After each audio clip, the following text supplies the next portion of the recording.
But before we go there, I want to know, how do you typically approach a case when a new client walks into your office? First things first, I like to hear their side of the story. That's number one. Get all the information I can from them. And then it depends on where their case is at.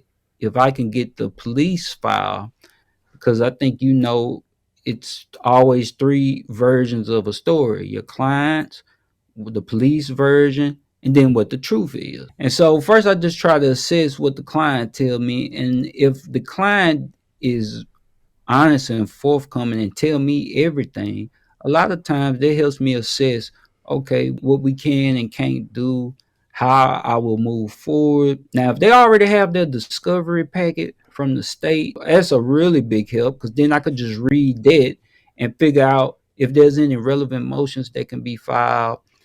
But if I don't have that, talk with the client. If they can afford to hire me and an investigator, try to get an investigator on it. Try to use my contacts in the police. Is weird. I'm a criminal defense attorney, but I've developed relationships with police officers. And now, like, I can call them and ask them for stuff, and sometimes they'll give it to me way ahead of time. So I try to use all of my resources at my fingertips, learn as much as I can. If the client can afford to hire me, great.